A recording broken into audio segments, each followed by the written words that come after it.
问，算了，问了也不一定知道，还是问一下吧。大，世界上最大的城市在哪儿？首先，它在中国，然后它很热，再然后它很麻。对喽，它就是中国4个直辖市之一的重庆。它有多大呢？它是北京、天津、上海这3个直辖市加起来的3倍大。如果，咱是说如果把重庆单拎出来，它能成为世界上第39大的国家，它是真的大。但是看完这个影片，你会发现，大是重庆最不值得一提的。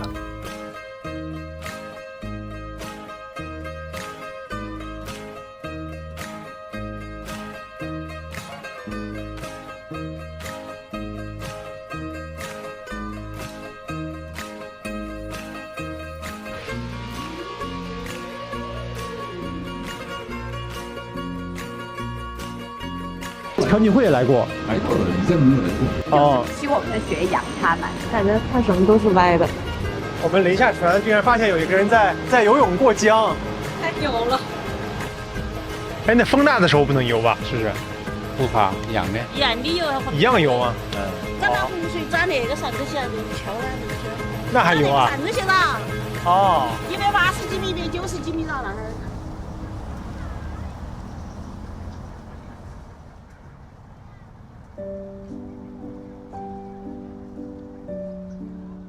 很久以前，214万年那么久，人从猴变成人，就是在这儿，重庆巫山变的。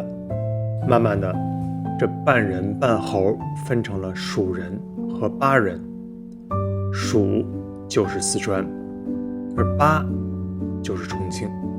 再后来，秦国大将军张仪在长江、嘉陵江交汇的江州城2个月2次称王，这个地方就有了重庆这个名字。从这儿开始，天子的圣旨都驾船自长江逆流而上，传达重庆。这落船的地方就是我们这次旅行的第一站——朝天门。这个建筑也太牛了！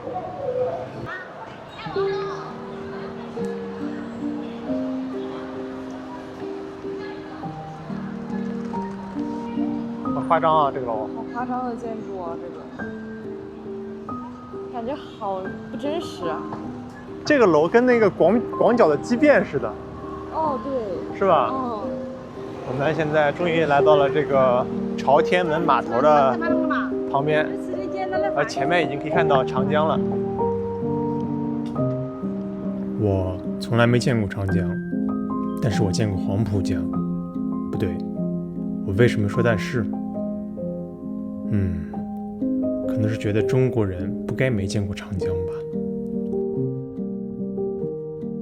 对面的岸上都是这种傍山建的建筑，就很像《千与千寻》的感觉了吧？和黄浦江比，重庆的长江很不一样。江对面岸上就是山，山上就是楼，楼上还有楼。重庆的长江很安静，不像《我的中国心》当中唱的那么雄壮。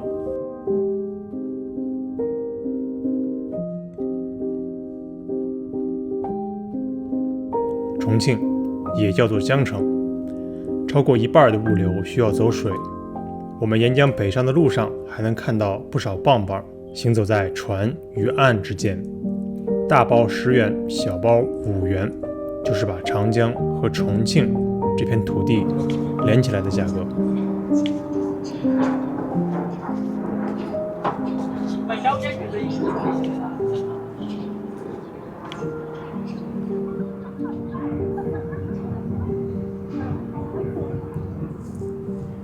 那我们刚才是从这边走过来的，然后呢，这个地方就叫朝天门，然后另外一条路就是拐角过去是嘉陵江，这边嘉陵江。等下我们就可以走到这个边上，看到两江交汇。现在我就站在两江交汇的这个角这儿，左手边就是嘉陵江，右边就是长江，两个江从这边交汇到这里，以后再往这边都是长江了，一直往东流了。然后我的背后的顶上就是我们刚才一直说的这个朝天门了。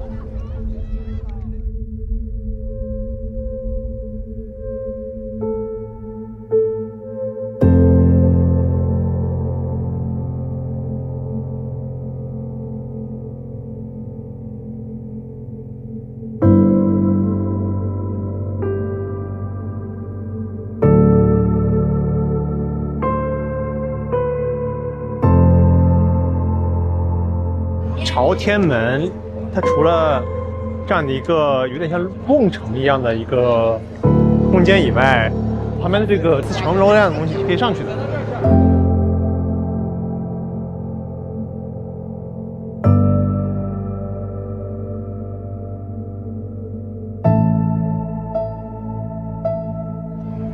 当时的八国被秦国给灭了，灭了以后。秦国不是在那个西安嘛，咸阳嘛，秦国那边的信息或者说圣旨吧，传就传到这边，就通过这个码头来接，包括一些物流啊，比如说你赋税啊、交税啊之类的，都通过这条河来这个连接。然后这边就相当于是朝着天子的方向，所以就叫朝天门。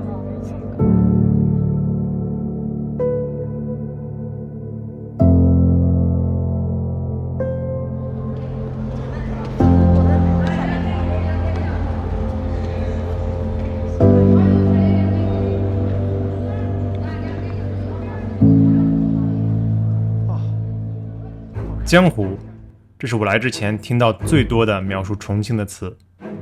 江湖不在乎法，而在乎理。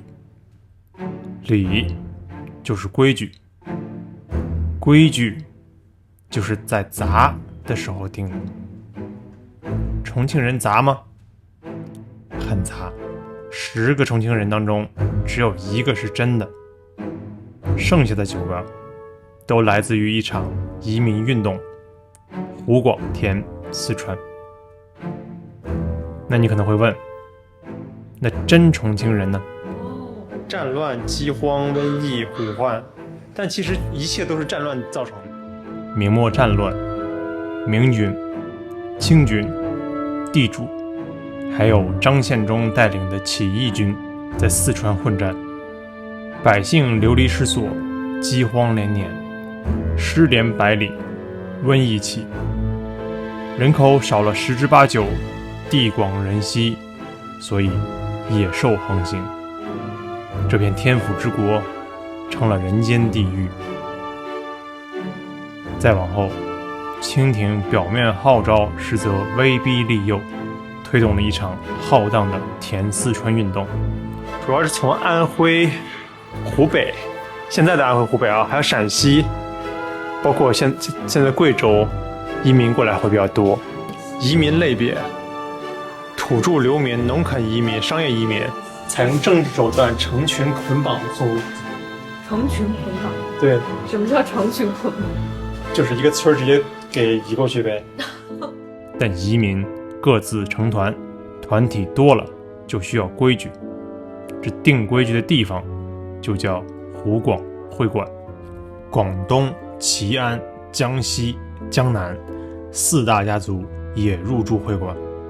然后这边不同的帮会，他们会从事不同的行业，像江西就是药材山货、票号。百姓的钱3期分成，豪绅的钱不对，好像走错片场了。咱们还是回来看看这湖广会馆。然后这一片古建筑就是湖广会馆建筑群了。哇，这个大墙太酷了啊！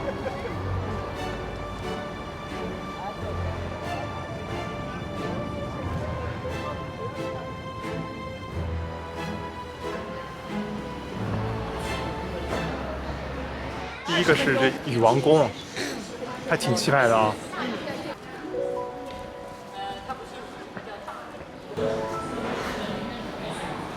哦，你看这里，旁边又是那个大桥，好酷啊！这里这个场景。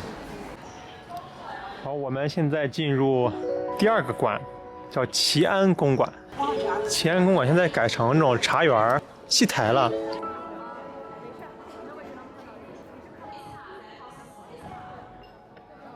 这公馆内部也是永远是1楼啊，一直是有上去以后又是一个新的平台。啊，这边到了广东公所。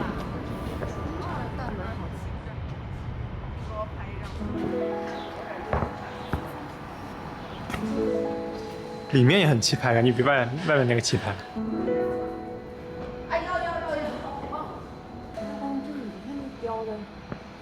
上来之后，这边应该也是个戏台，也是唱戏的。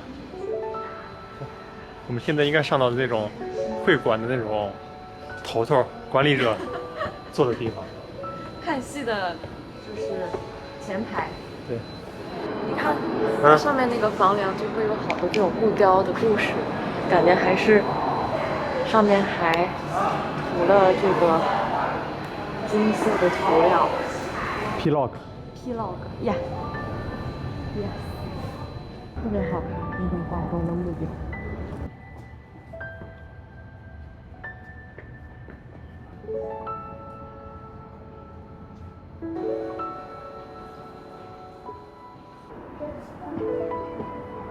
哦，这里面好江南啊，这边哟，这里面好江南呀哟。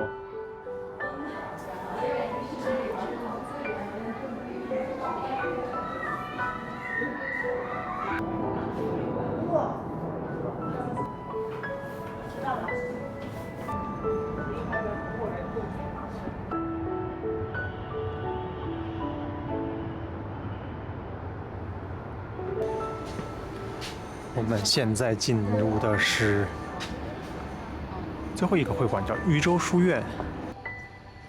感觉豫州书院就小了一点。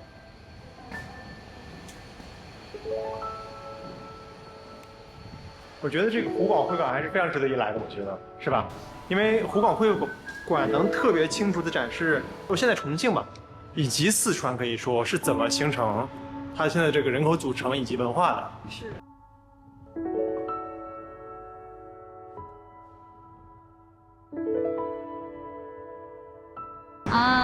我是重庆的，我们也是那个我从武汉抗战的时候移民过来的。哦，抗战的时候。哎，抗战争嘛，我原来我们在武昌嘛。武汉是沦陷了，对吧？沦陷了，对呀。哦。那时候我们的父亲就带着我们到四川来了。逃难逃过来的，相当于是。我们是逃难逃过来的。哦。真不容易，真不容易。是。昨天我们去了那个大轰炸遗址。啊，对。说那个时候的日军的飞机就是从汉口飞过来炸重庆的。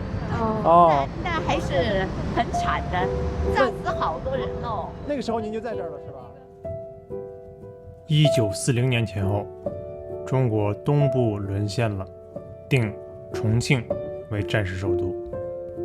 自此6年10个月，1万架飞机，2万枚炸弹，200次轰炸，日军无差别随机轰炸了重庆整整6年10个月，只为了让中国的抗战意志在战火的恐惧中被摧毁。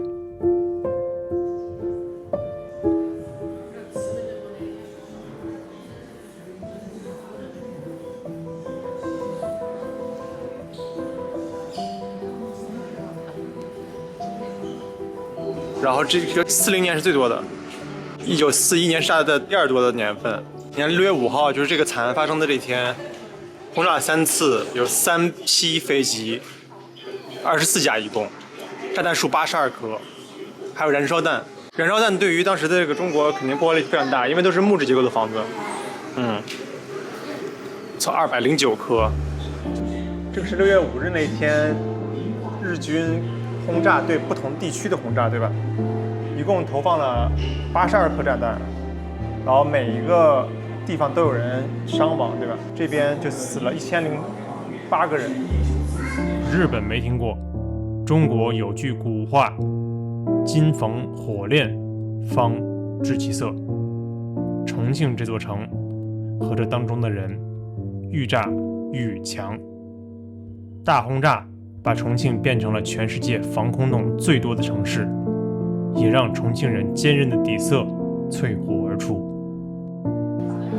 最开始就防空洞没有那么多的时候，每一个炸弹就要炸死伤约5个半人。然后1940年约1个人，1941年就只有1个人。每3个炸弹才能炸死1个人。日本也真不是人啊！我城区里面这都是犯罪。这时候上学上着可能就要突然有防空警报，就要去躲到防空洞里了。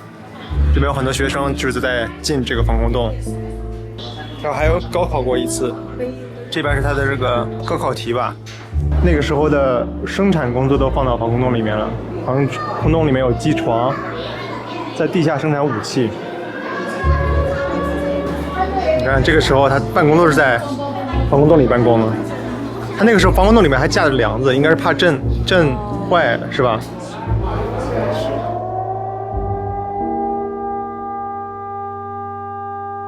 奇淫的是，战争在拖下去，中国的士气却越来越高。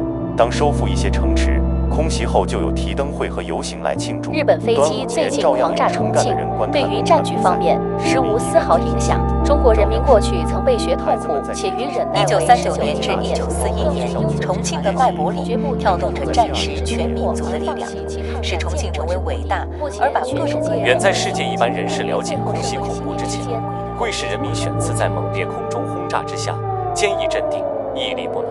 此种光荣之态度，足证坚强拥护自由的人民之精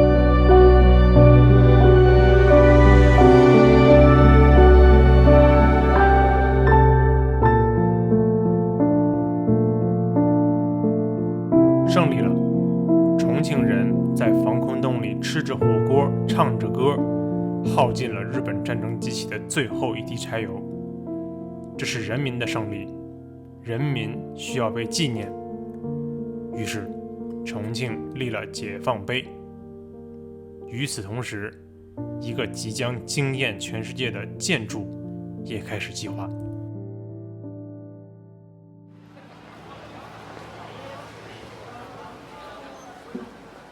我们现在要去重庆市人民大礼堂。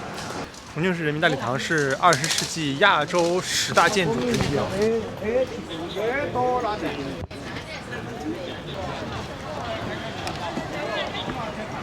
非常巨大的一个礼堂，很高，肯定要有40-50米的高度。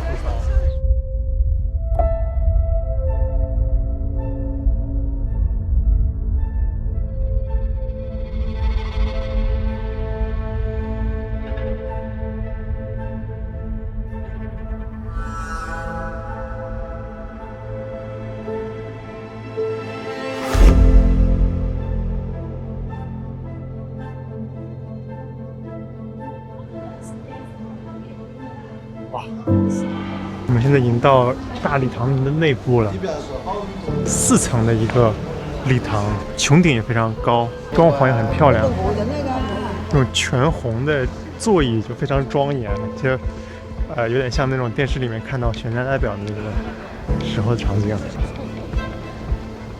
然后我现在是在整个礼堂的这个中央舞台。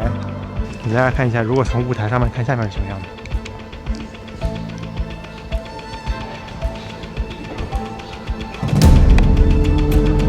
然后这就是礼堂外围的通道，这通道也很有历史感，因为它地上这个水磨石就是很早以前的那种建筑才会用的。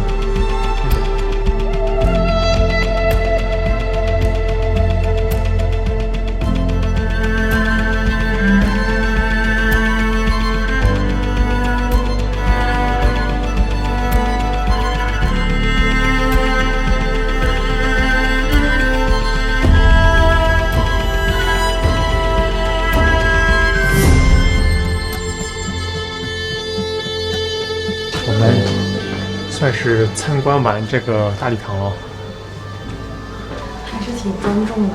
是，然后你看它这个厅里面有一些标识牌，它是韩语，英文很正常，为啥会有韩文的。啊，你哈塞哟，是我会说的一句韩国话。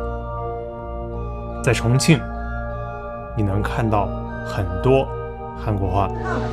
大韩民国临时大韩民国建国于1919，就是在中国上海。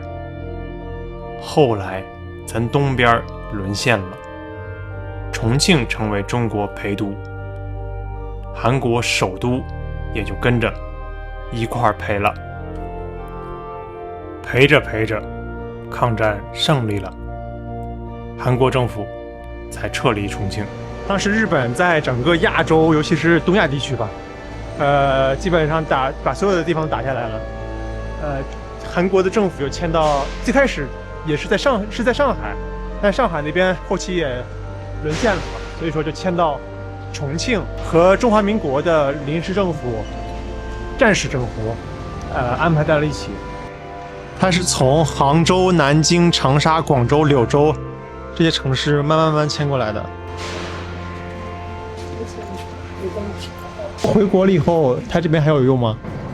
没用，只是一个见证。我觉得这边就没有单位进来做什么事情了，是吧？就韩国走了之后，是民居的，他们走完以后，就有人住是吗？后面恢复嘛，建交以后恢复了，把他们迁出去，再重新修缮。95年开始全部翻新了，因为当时中韩关系可以嘛，可能就相当于给别人一个东西好像政府出钱嘛，这样搞。你也是为了这个外交。韩国和中国搞活动的时候，是不是还会来这边参观？他们这次的总统就文在寅来过，朴槿惠也来过，李在明也来过，只是那个时候不是总统。基本上到重庆来的都会来这里，基本上每个人都要来的。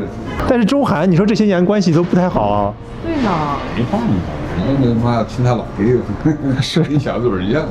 和小日本人诉求不一样，是小日本一直想解绑嘛，他的主权，但是韩国他没办法也驻军，对，来中国的话。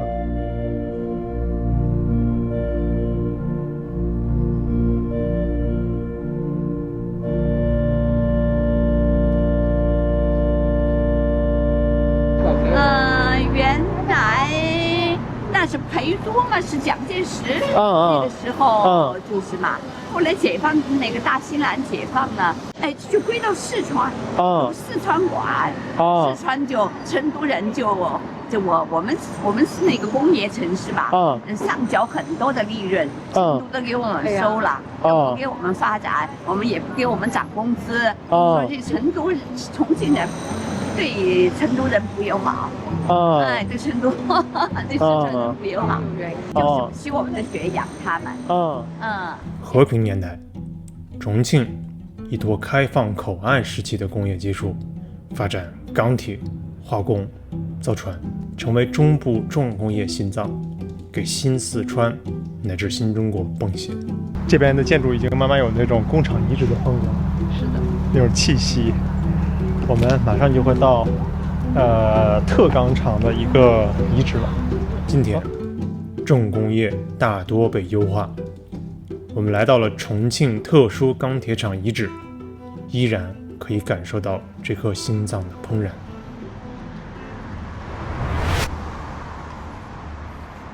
我们现在进入这个特钢厂的厂区了。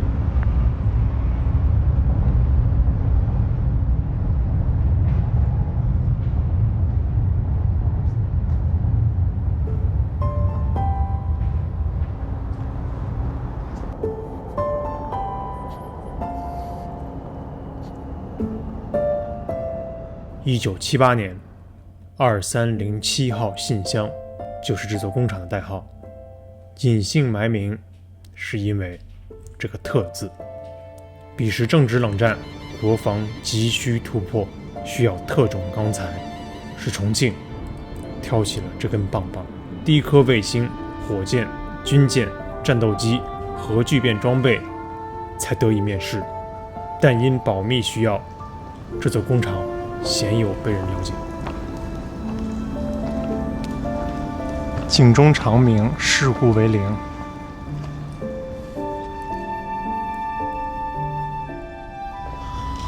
这边还有以前工作的口号。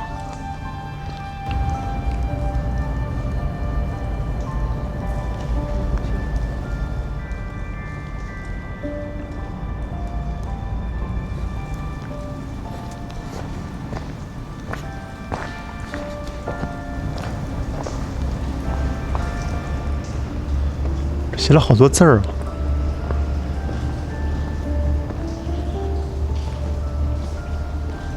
开心最重要。前面那个毛笔字写的还挺好看的。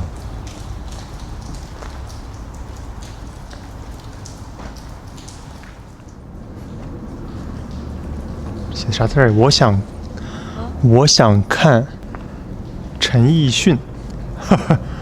我想看陈奕迅，主他写的是。这跟画着符似的。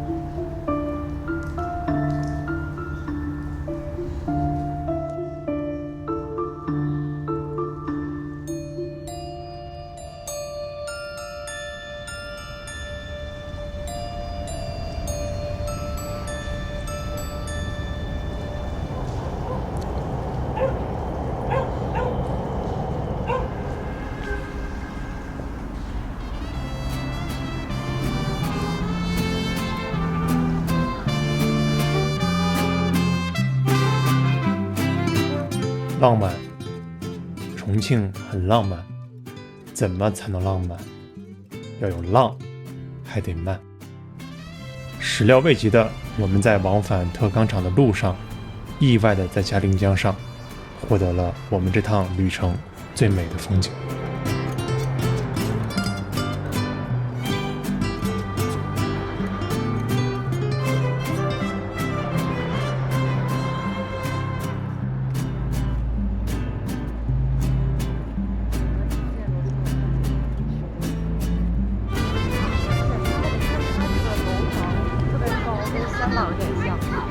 所以我就有个体感，在重庆你可以看得很远很深。重庆这边两条江离得比较近，就是这个，尤其是在渝北区，两条江夹的这个半岛其实没有很大，所以说你稍微走一走就能看到江，就还算开阔，对吧？现在准备去乘一个叫嘉陵江小渡，从洪崖洞这边的码头出发，沿嘉陵江一直往西边走，一直到那个磁器口。太阳嘛，不是，到了。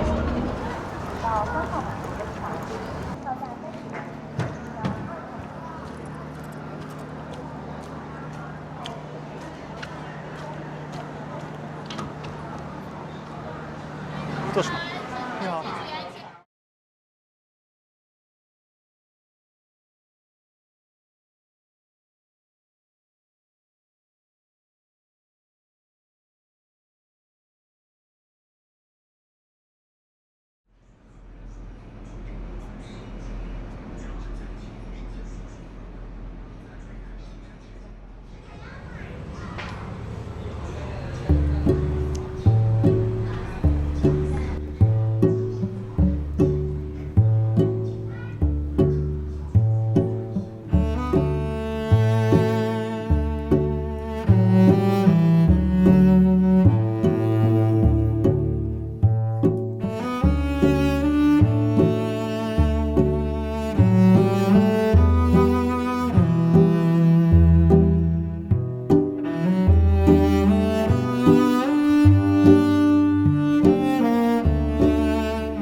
呀，那个人在这都有。天哪天哪！哦，还真是。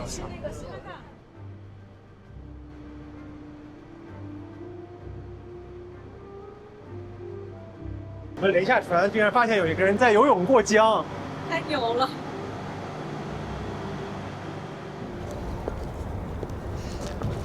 还有个花园嘛，那您是游完了？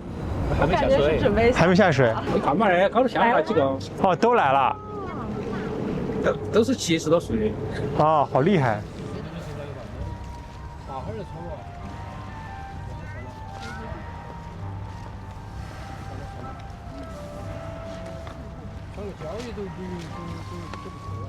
你们也是一个队的吗？还是就是啊？不是。这儿游天天都认识了。啊。哎，那风大的时候不能游吧？是不是？不怕，一样的。一样的游，一样游吗？嗯。咱把洪水转那个上头去，都漂了能去。那还游啊？看都去了。哦。180几米，190几米了那儿。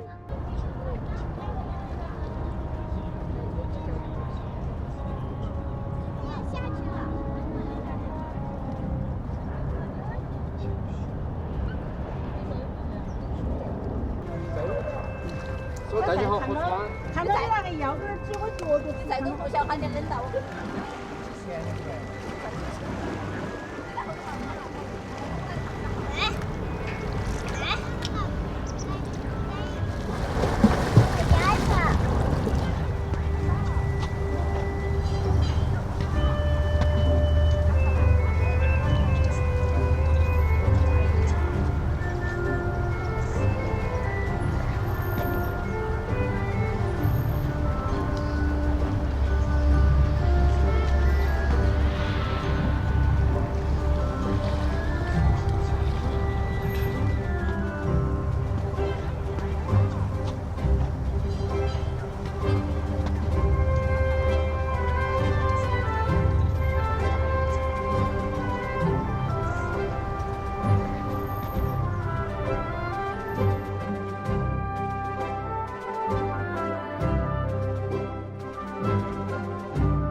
重庆建设的很好。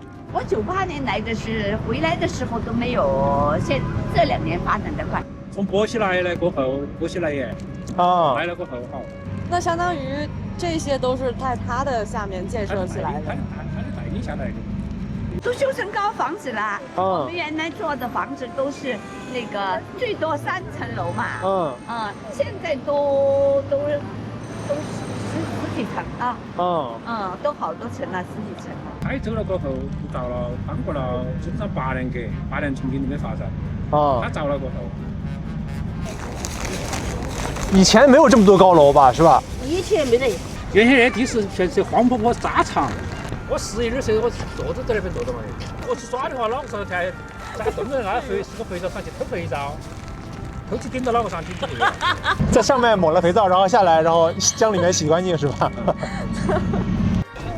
哦，阿姨这头发都没怎么湿，戴着那个泳帽，头发都没怎么湿哦。因为是头是露在外面，我看他们有。你们不潜下去的？我们抬头游，我们抬头游啊。毛泽东也是游长江，也是游长江是吧？他们都是露头游，领导人都是露头游，都不下去的。不然不知道是谁。您觉得这个重庆和其他地方有什么不一样？重庆呢，人要勤快一些，但是生活的话，我觉得成都要好一些，它休闲一些。那些人会享受生活一些。他们一天打麻将。是。成都人打麻将挺厉害。是的。打麻将挺厉害。他们清早起来做茶馆、打麻将。重庆人起来就忙忙匆匆的，忙自己的事儿，不怎么追求享受。对的，和那个区别是的。以前本来我们重庆和四川都是在一起噻。啊，后面分出来的是吧？是不是建了那个三峡之后分出来的？是。啊，那边的人奸诈些，四川那边的人奸诈些，有没有什么不一样？人比较就是我们说的叫做耿直，比较直爽啊。哎，他什么他不那个像成都人呐，什么弯弯绕什么的他有什么就说什么。是，重庆人更直接一点是吧？重庆人是嗓门大，他有什么他不信他就很少吵架，他吵了他生气了。重庆人你有分钱报告都可以给你。有个大爷说的也挺有意思，他说的比您说的更直接一点。他说是不是啊？狡猾些。听朋友的朋友的朋友说，他们成都人也不喜欢重庆人。他还说，两座城的关系很像学生和班主任，互相骂可以，外人说不得。这个架没人能劝，也不要人劝。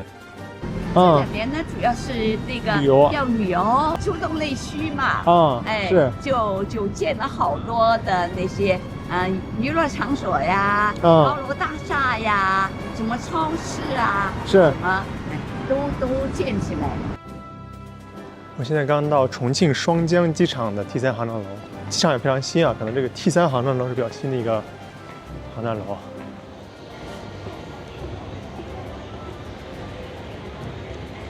这个机场真的很大，我现在 T3 嘛，如果要去到它的那个到达大厅那里，要坐小火车。这种站里面的小火车，我只在浦东机场见过，其他地方还没见过。包括它这边的这个休息区的设计，都不是我们经常看到基础设施里面的那种座椅，它是偏艺术性的设计。而且是这种异形的石头，不是石头，好像是树脂，但是做的也很漂亮。很少在国内的这种基础设施里面见到这么奔放的艺术表达。其实整体来说，火车站啊、机场之类的，它还算比较严肃的这种基础设施，一般也都是那种铁的一排一排的椅子嘛。但是重庆的机场就是这种很先锋的这种设计，其实在哪怕是艺术园区，你见到这种椅子都会觉得还挺潮的。看它的穹顶设计也是比较现代，用了很多曲线。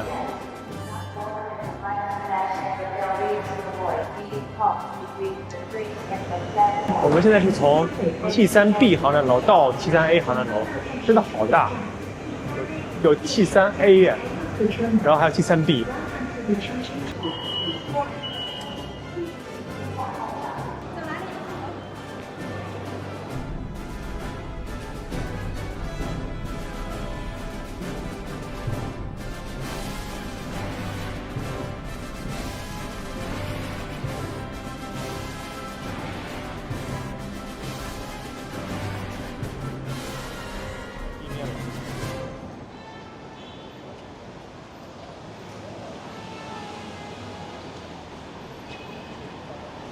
重庆的楼都好高啊，这楼层有30-40层啊，然后这个应该不是特别新的城区，就是这个高层已经建了很久了。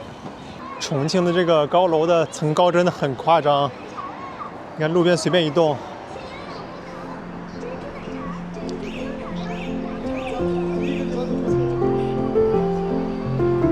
就最重要的是满街都是这样子的。超级高层。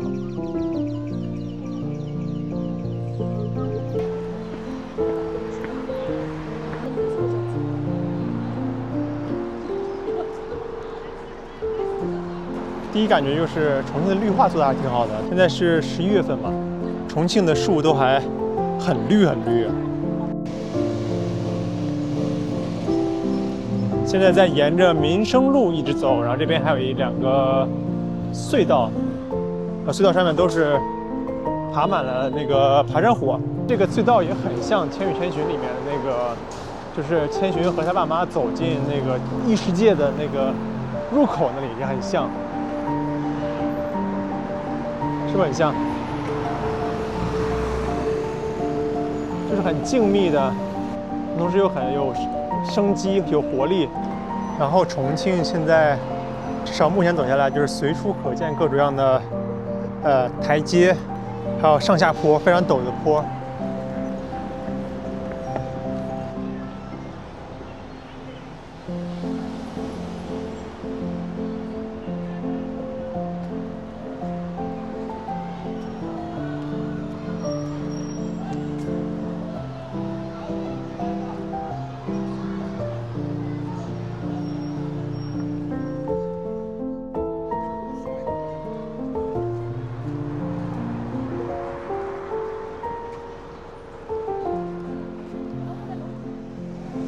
我的酒店这条路，我现在应该要走到这条路上去，但是我找不到哪里下去。哎，你好，这里怎么下去啊？从这边绕过去吗？好，谢谢。啊，我相当于是上了这个台阶之后走到2层了，但你刚刚那条马路在1层。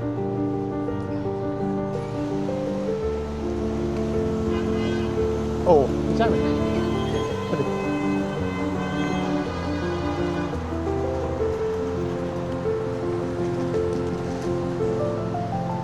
终于是来到了我们想走的这条路。等下出这个隧道，大家看到我刚刚在哪儿了？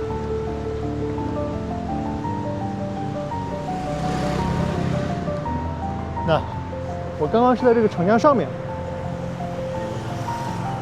重庆这个路真的很难走，没法一次性走到对应的那个高度，可能在1楼、2楼分不清楚。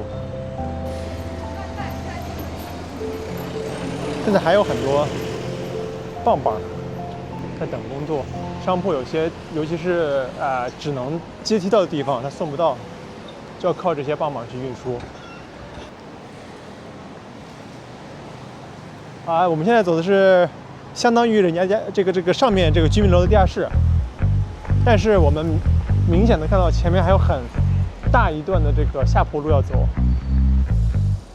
看到吗？非常非常陡。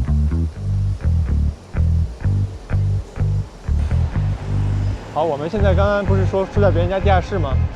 然后我们看这边的话，就发现我们这边还有个地下室，又是非常深的一个阶梯。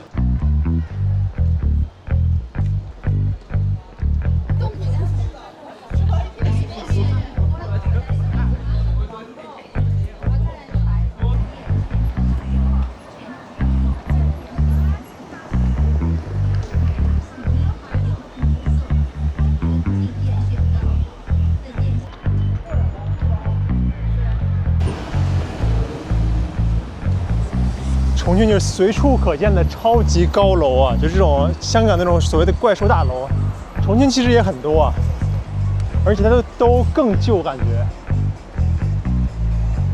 天哪！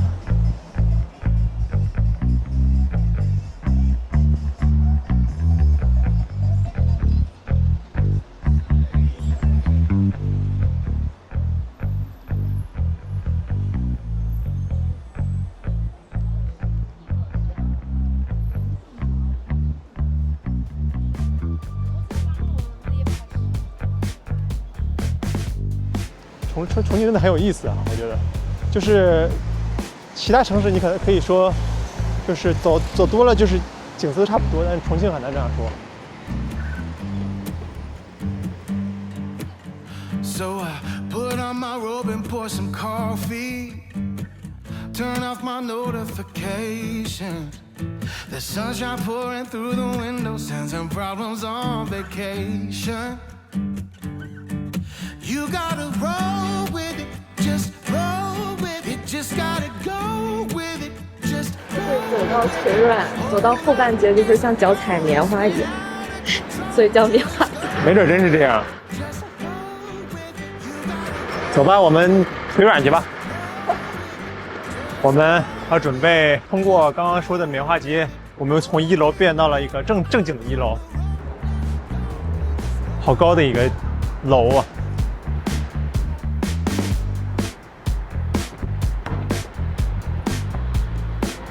软了吗？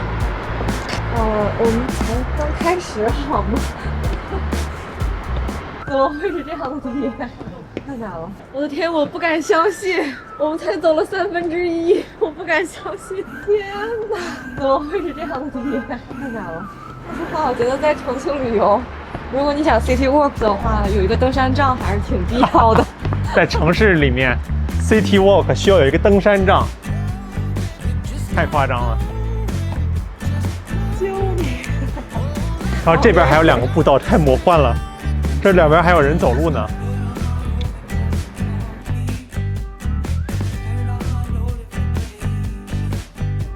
我现在有一种天旋地转的感觉。我不知道是不是因为他们这个是曲面屏的大楼，还是我真的天旋地转了。我感觉看什么都是歪的。我真的一点都不怕它。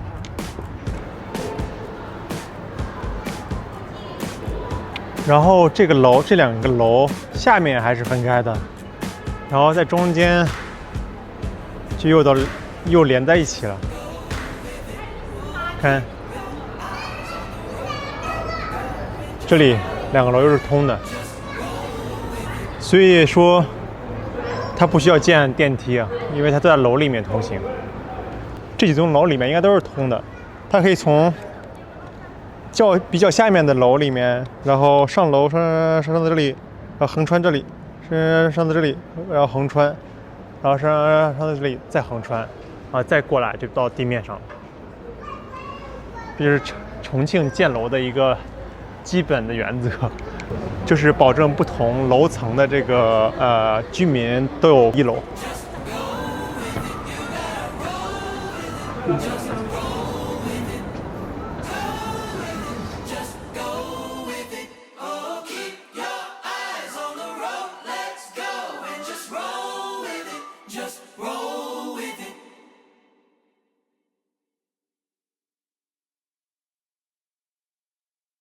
我现在上到了这个长江边上一个观景平台吧，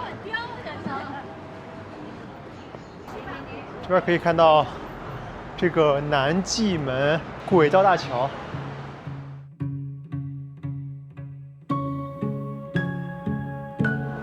然后下面就是长江了。这个江景好漂亮啊！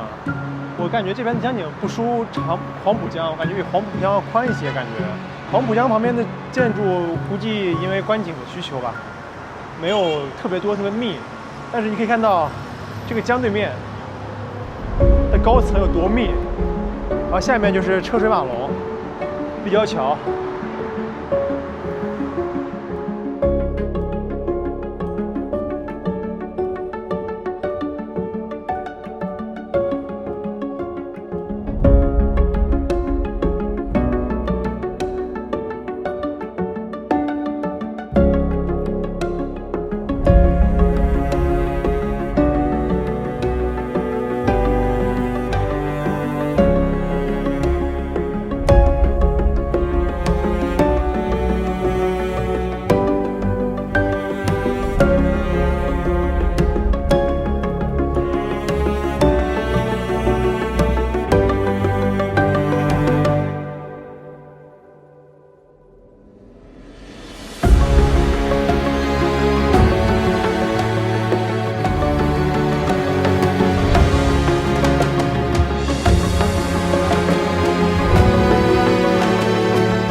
我会记住。手，投手手机相机。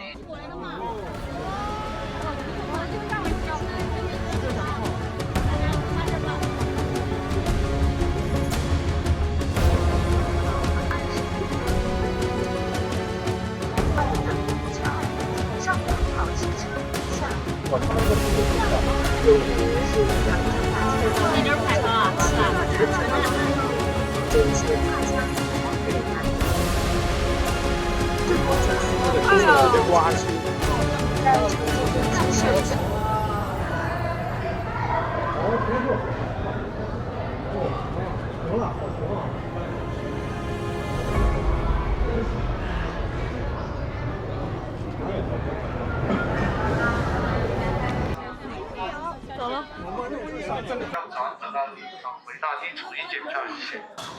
我命名重庆为中国小香港。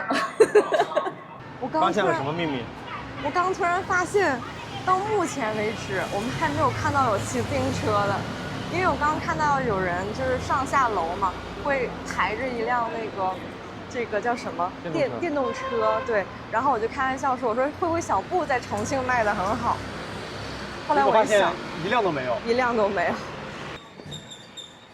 我说实话，这种道，你给我辆摩托我都不敢骑。是啊，这太陡了，太陡了，好像是。可以参考平原这个房子，这个房子是直的，然后这个路呢就这么陡，这个应该有15度了，20度了，这个坡，太夸张了。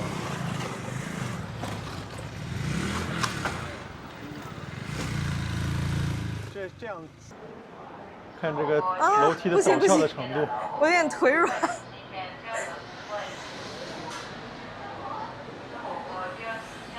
这个也有60度吧，这个角度，对吧？感觉差不多。60度，我看一下，你看，这边建筑是平的，这边45度。45度。45度一个楼梯，超夸张，这么陡。